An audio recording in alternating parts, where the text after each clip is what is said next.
Welcome to the Living the Dream podcast with Curveball. If you believe, you can achieve.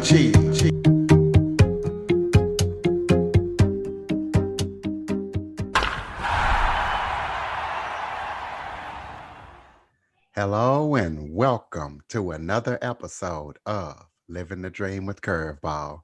I'm your host, Curveball, and today we are joined by Wes Tankersley. He is a podcaster.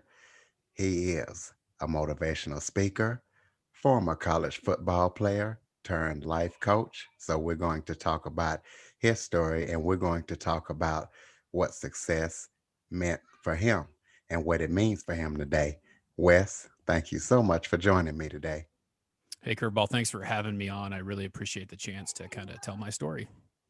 Absolutely. Why don't you start off by giving everybody a little background about yourself? Maybe tell them where you're from, anything that you want the audience to know before we kick it off. Yeah, so currently I am a blind salesman in Star, Idaho. So I sell window coverings to people, but I quit teaching probably about a year and a half ago. It was kind of my second career. I was a PE teacher at a high school and just saw a bunch of things that just didn't seem right to me. But I have this long story about where it all started and kind of just turned into this actually finding my way and realizing that I'm reaching for the same goals that I was in teaching and coaching and motivating people and trying to make people realize what their success is. Well, let's talk about you're also a former college football player. So let's talk about that, how you got your scholarship and you said something. You said that you were better than you thought you were, and that's why your career ended. Explain that and kind of just explain your college football career and why that didn't go the way you hoped it would go. So, it was really short-lived for to be honest with you. I graduated from high school. I was a three-sport athlete in high school. I played football, baseball, and basketball a little bit. Well, basketball my freshman year, and then baseball and football all the way through. I lettered in football 3 years and lettered in baseball one, but I was really good at football for my small town. I grew up in Ontario, Oregon, which is about 30 miles where I live from now. And I was actually the only athlete in my high school to get a scholarship for sports that year. And it was to Southern Oregon University, small little NAIA school. And I was going to go there and go to college and go play football. Well, I got there and I was a little nervous. I didn't like the town. It was really small. I thought I was a Pac-10 player. And for those of you who don't know, NAIA is really small compared to Pac-10. And I essentially gave up that scholarship because I thought I was better than that. My parents wouldn't allow me to go to a junior college to get a little bit better to get a Pac-10 scholarship. So I showed up there and I couldn't do it.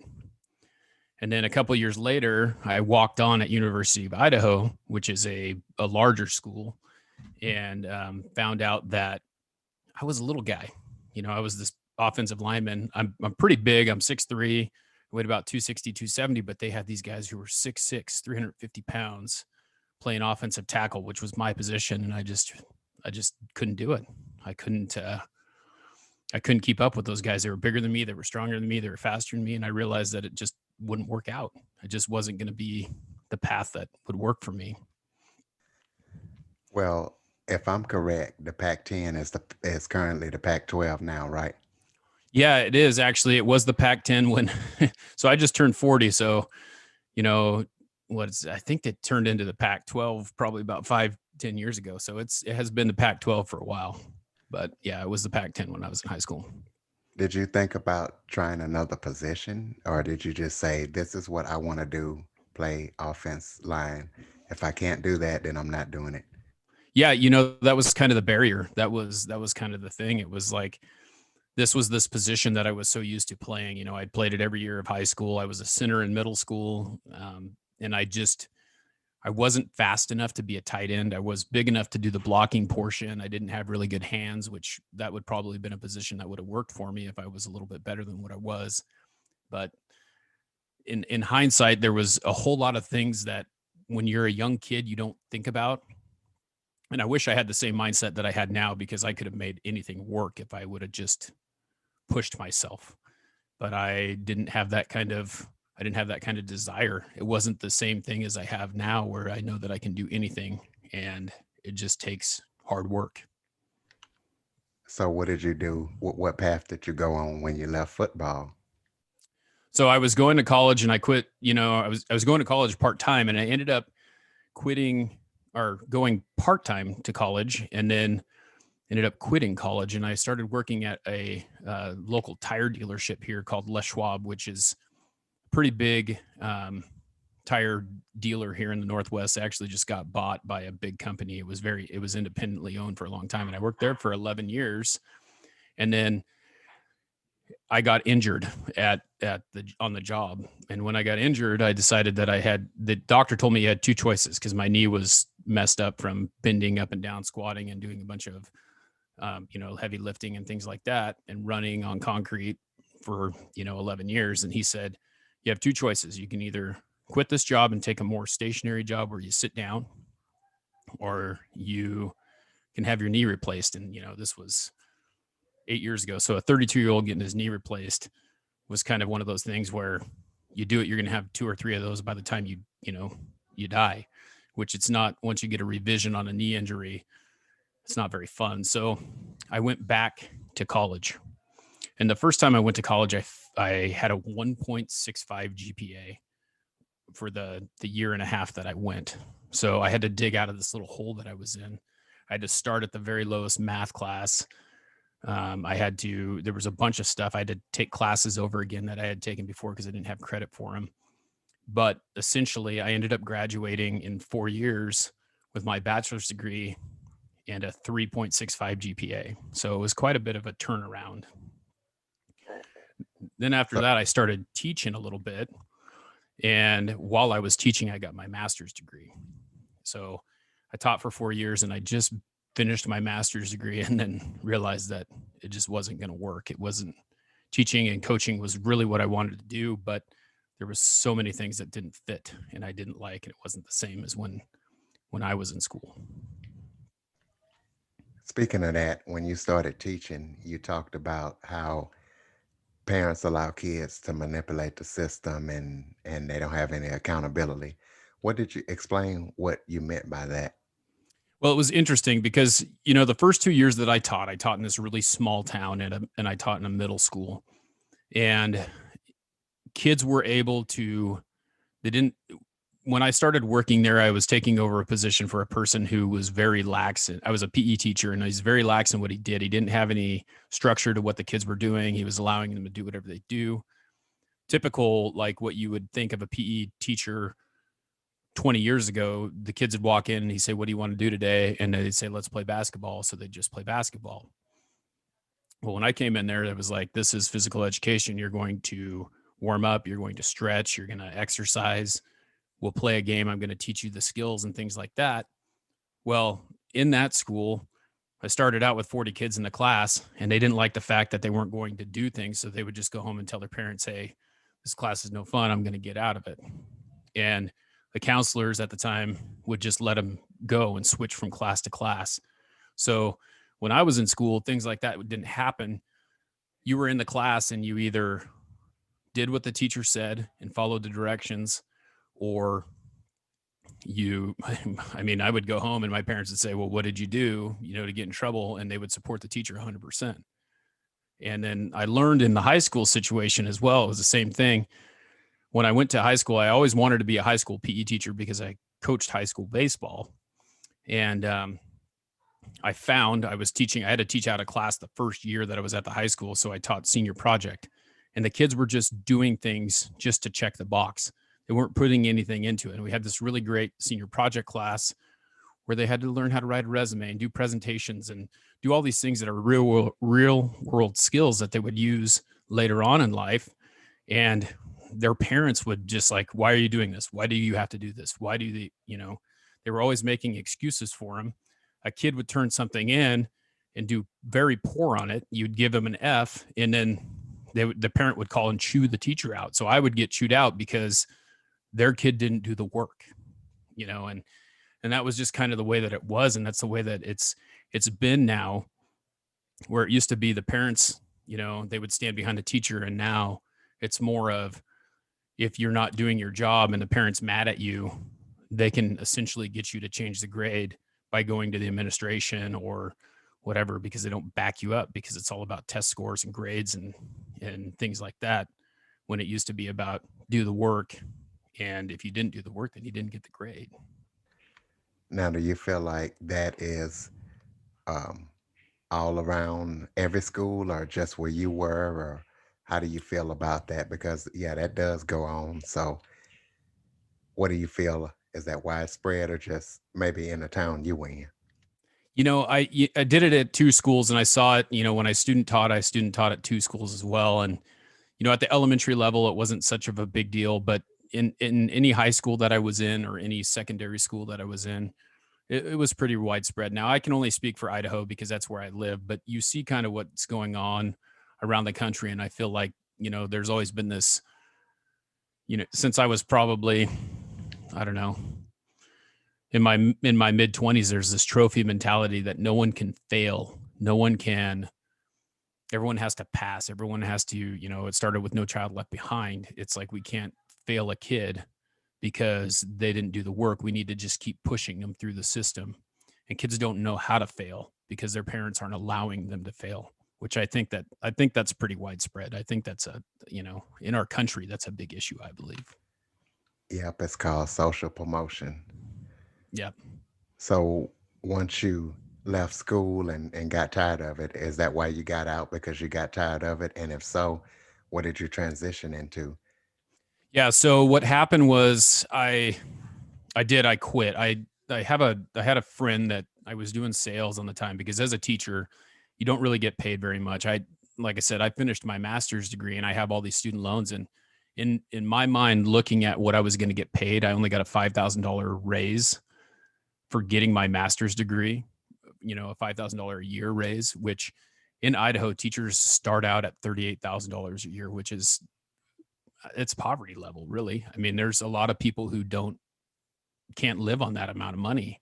Luckily, I had my wife is a nurse, and she supported us for a while with that, but I was trying to make ends meet by working extra jobs. You'd coaching baseball for a season, you get paid $2,000, which doesn't go a long way for the amount of time that you spend doing it. And so I decided that I was going to try and find another job. And I essentially went back into sales, where it was kind of scary at first. And that's kind of where this whole thing happened, where this epiphany came along. Was I ended up having to I'm in a 100% commission job where it all lies on me. Like, the money that I make depends on if I go and sell the customer the product, if I do a good job at what I do. And if I don't do that, then I don't make any money.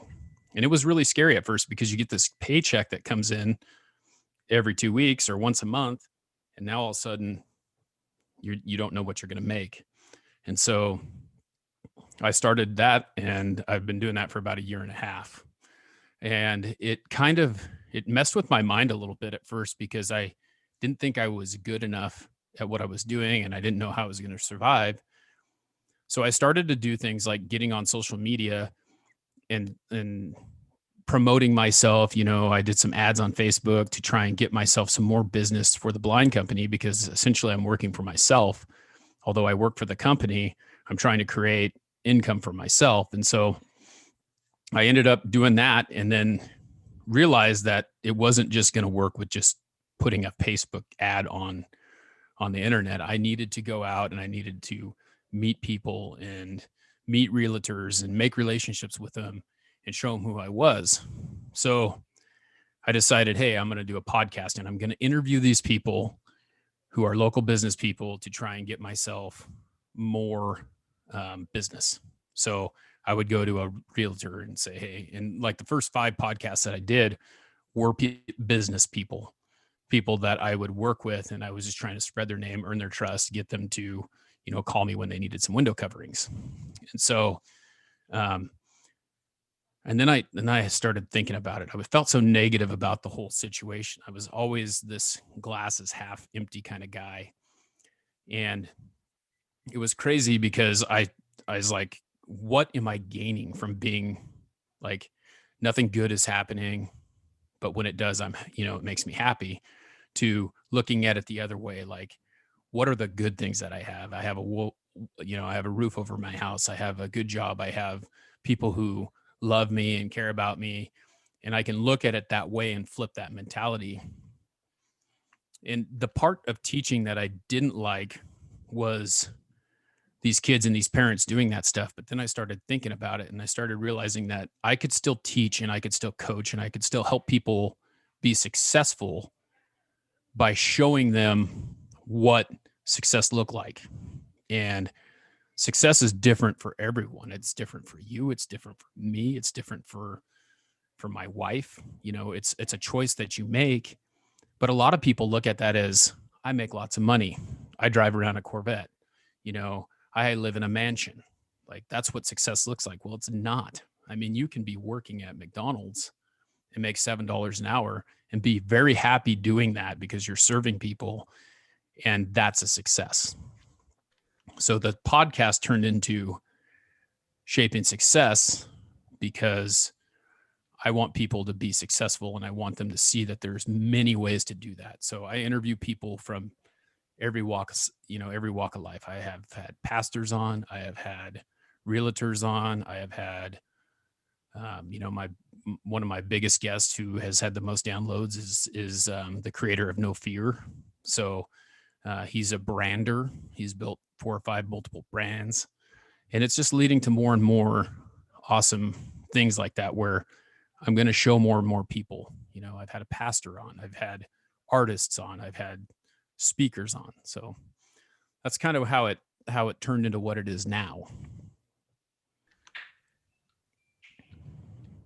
That's what I was going to ask you about. How did your podcast evolve from when it first started? And I guess you just answered that question. So you've interviewed a lot of these people. How long has your podcast been going? So it's been going for about a year now. So January 31st was the first time that I uploaded an episode. I actually recorded the first episode in January, but I had this issue with trying to figure out how to get it on the platform, which was ridiculous because it was more of a mind thing. Like, we need to do this, we need to do that. And I was listening to Gary Vee, who, I don't know if you know who he is, but he's a marketer guy who's really made a big living on social media marketing. And he was talking and he just said, just put it out there. It doesn't matter what it sounds like at first. It doesn't matter what you do. Just put it out there, because you can sit there and you can him and haw over it your whole life and never do it because you're afraid that you're not going to do it right, or you could just do it. And so I figured out how to, I did a lot of research. I was talking to a lot of people, and it's really simple to do, but you have these blocks where you think that you can't do it. And so I figured it out, and I uploaded the first one January 31st, and then the next one a week later. And then I got to like 5 episodes. So I was sitting in my garage recording this thing with my iPad, with my phone on another platform, trying to do Instagram Live and Facebook Live, and then recording it and then uploading it to the podcast. And I was approached by the person who I originally was running ads with, and they have a live stream network. And they came to me and said, we want to do a live show. We want to get you on here. We can set up an interview so it looks just like a TV interview on Fox News or on a news show or news channel or whatever. And you can interview your guest from wherever they're at. And we're going to not charge you to do it. And we're going to push it out for you. We're going to put it on our network and all this stuff. And it just turned into what it is now. And I haven't really looked back. I mean, I've been growing it. I think one of the biggest things that people lack is consistency. They're afraid to continue to push themselves out there. They'll quit after about 6 or 7 shows, or they just won't have the content for people to listen, and they'll get discouraged. And it's just one of those things where connection has made things happen for me more and more. I mentioned earlier that I interviewed Mark Simo, who, he's a really great guy. He created all these brands, and he has a vodka brand now that that he is his current brand that he's working on. And I interviewed him again last week for the second time, and we had a different conversation. The first one was about the vodka company, and then the second one was about just his general purpose and branding and how he creates things and showing people that there's risk involved in everything you do and you can't be scared to do it. And you know, there's a point where someone, I call him, his name is Mark Simo, but now he's Mark. He's become my friend, and he called me on Monday, and he works in the industry with a lot of people that he's going to get me access to so that I can interview even more people who are inspiring and inspirational. So it's one of those things you just got to continue to push hard and keep working at it if you know that it's what you want. It sounds like both of our podcasts have the same similar theme to motivate and inspire people. You, Yeah. you talked about success and you said success was different for everybody. What is success to you? When somebody says the word success, what does that mean to Wes? Well, so it was an interesting thing. The name of the show, it came to me, and I remember this conversation vividly when I was about 16 years old with another kid. And I still know the kid, and I don't even think he knows he said it to me, but he told me, he goes, "I'm going to be twice as successful as you when I grow up." And it was funny. I had this conversation on an IG Live, and I started thinking about what it meant to me. And for me, success is one of those things where, as long as I'm setting a goal and reaching it and taking little steps every day to be better every single day, that's what it's about. And in that, there's a whole bunch of other little things. And the main thing to me is that other people are successful around me. Other people can be successful by me helping them or by helping me. I think it's inspiring others to be better, no matter what that may be. So you talk about that you have a speaking engagement coming up in 2021. Talk about how you got this speaking engagement, or at least how you got into speaking, and tell people what the topic is going to be, where it's going to be, all the information that people can check it out if they would like to. Yeah, it's in February, and I'll keep you posted on when it's going to be, because they haven't quite got it all ironed out. But they're going to have my network that I work with does conferences, and they're going to have a couple different people who are on their network speak at this conference. And with COVID and everything, it's not going to be probably in person, but they have that great system where they're able to get a person speaking. So I can actually go into their studio, which they currently, they just got a couple months ago, and do this conference and have the speaking engagement. And the topic is going to be about success and how it is different, and how it's really all it's all in your mind, and you just need to push yourself and work harder, and things will happen by surrounding yourself with people who are like-minded. And the success, it's kind of funny, because when you start down that path and you start talking to people like yourself and like, Mark Simo, or, many of the guests that I've had, that they have this path and they know that they have to work hard and they have to hone in on it, you start getting grouped with them. It's kind of one of those things that just happens. Like, you run into these people. And I don't know if it's karma, I don't know if it's faith, I don't know what you want to call it, but for me, things just fall into place, and it's all about connection and being a good person and giving someone something of value, and helping them to move themselves along. And you just surround yourself with those types of people, and success is just going to follow, and that's kind of what it's going to be about connection, and helping other people to be successful. Because I feel like a lot of people will be successful or something, and then they'll just hold it. I'm not going to share this with anyone. This is mine.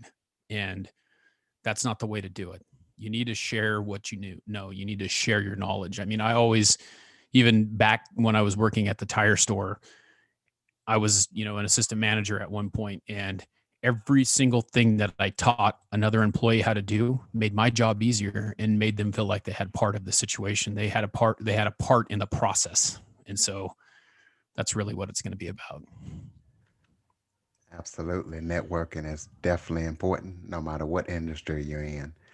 Other than your speaking engagement, do you have any other projects that you're working on? Any books or any other things that you're working on with your network? Yeah, I have an idea about a book that I'm going to write.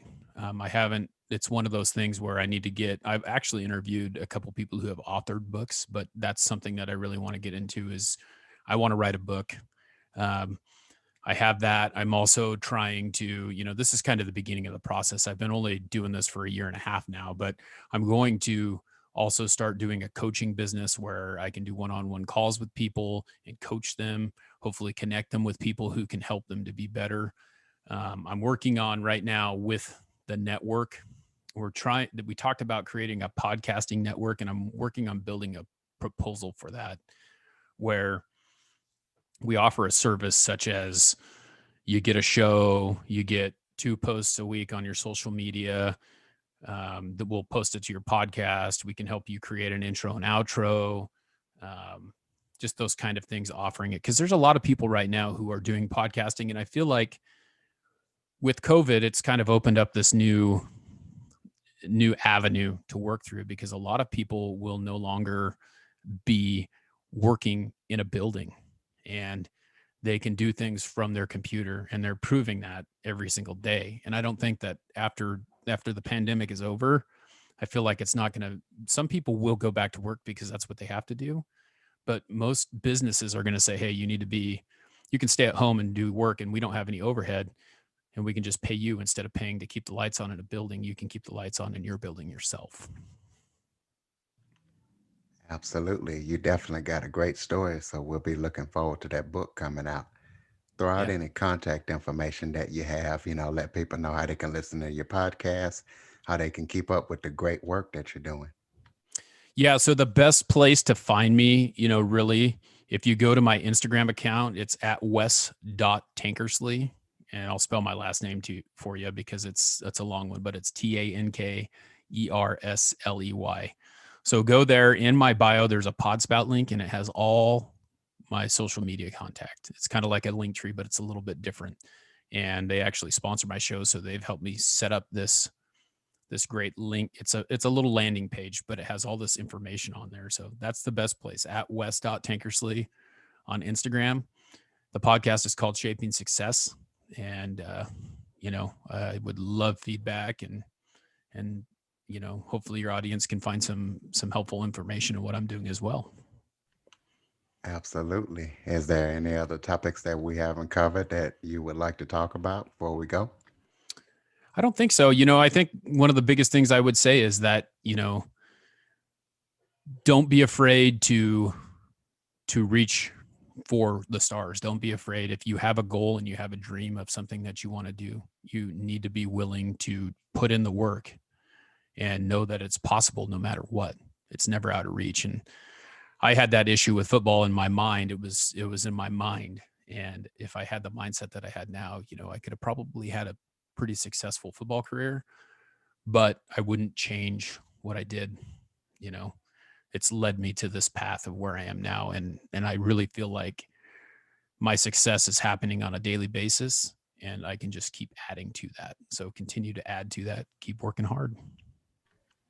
Like I say in the intro of my podcast, if you believe, you can achieve.